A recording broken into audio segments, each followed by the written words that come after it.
is chaotic and awful in this second term under the orange Pedalini, and that includes the State of the Union address. Frankly, he doesn't tell the truth, so I'm not exactly sure why anybody should be listening. I don't blame people that aren't showing up to listen to him because it's a bit of a waste of time. The State of the Union is a constitutionally mandated annual speech in which the President of the United States is supposed to report on the nation's condition and outline their legislative agenda and priorities for Congress. And something we don't focus on enough is how significant who actually gets to be in the room is. And in this case, Democrats brought Epstein survivors to sit in the same room as a president who was literally best friends with Epstein. Today, the president will speak about his agenda. He may say it's time to move on from this Epstein thing. Mr. President, today we are saying we will not move on and the world is not moving on. And Trump brought a 7-year-old girl and everyone's favorite grifter. I just want us to sit with that one for a second. Trump brought a 7-year-old girl and Democrats brought Epstein survivors. I just want to let that sentence exist before we move on. Epstein survivors sat in the same room as the president who was besties with Epstein in front of a Congress that hasn't released the files. And Trump's response to all of that was bring a 7-year-old girl and Charlie Kirk's widow.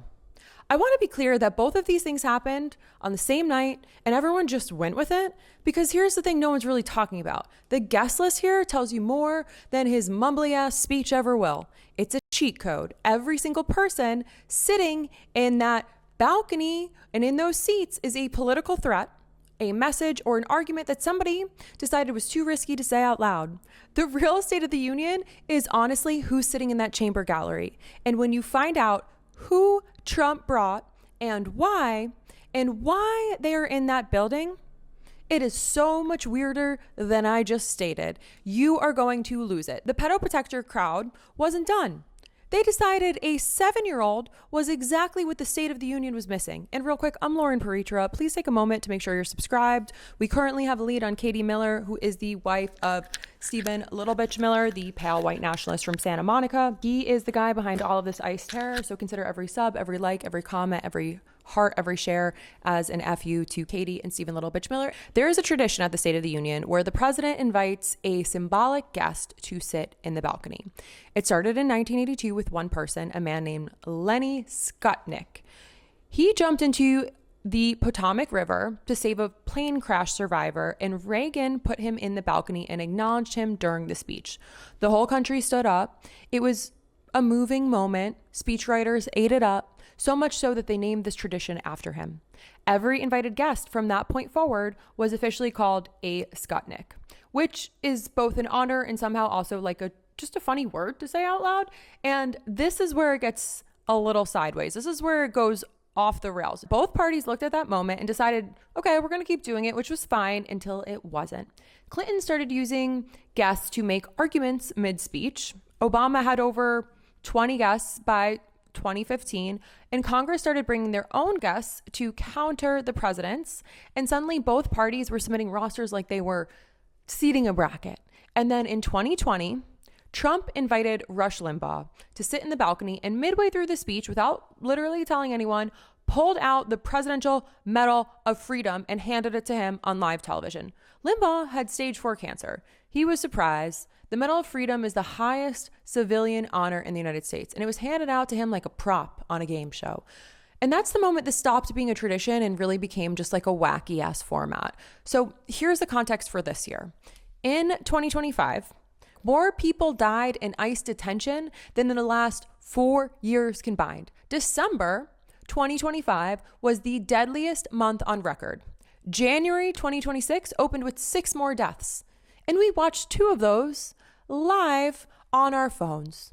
We watched state executions by the state-sanctioned militia.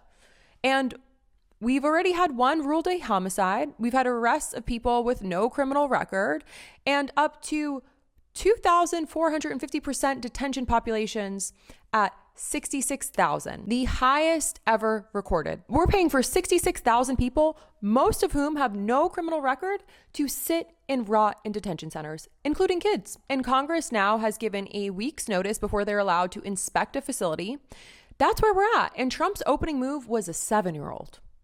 Gross. And Erica Kirk. The 7-year-old is Lila Coleman, a 5-year-old girl who had to experience life-altering injuries as a result of an illegal alien obtaining illegally a commercial driver's license from Gavin Newsom's DMV, which resulted in a multi-car pile wreck that caused these injuries for this little girl.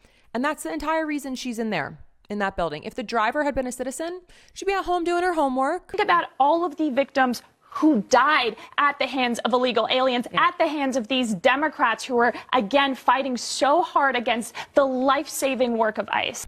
And Erica Kirk, America's favorite grifter, the widow of Charlie Kirk, the woman who's been on a whirlwind tour, pyrotechnic, selling merch at every moment she's got and acting suspicious as fuck. She was also former Miss Arizona. She spent years telling women that career ambition is antithetical to the gospel. And now she's the CEO of a $450 million political organization. And she is a world-class attention whore. Democrats brought the people the administration actually harmed, ICE detainees, a U.S. citizen who had physically had to produce his passport on the street to prove he was a U.S. citizen, a woman shot 8 times by federal agents who showed up anyway, and Epstein survivors sitting in the same room as the president who was best fucking friends with Epstein. Now I look to the government for help, and they're no better. Gaslighting and manipulating victims, the same tactics as Jeffrey and Ghislaine. The government's original sin in this case was not following up in any way on my sister, Maria Farmer's 1996 report to the FBI about Epstein and Maxwell and the powerful circle that surrounded them. We can choose to let the Epstein case remain a stain on American history. Another chapter where the rich and powerful escape accountability and survivors are told to be quiet. Or we, the people, can decide it is time for change. Every person on both rosters is each party showing you what they're actually scared of without meaning to. Republicans brought a child and an attention whore, and Democrats brought receipts. The guest list skips all the speech writing and tells you the truth, straight up. Now you know how to read it. And if this video expanded your perspective or you found it entertaining, please remember, we cannot let voices on the other side win. So every like, every subscription, every hype, is an FU to Katie and Stephen Little Bitch Miller and to Turning Point USA for that matter.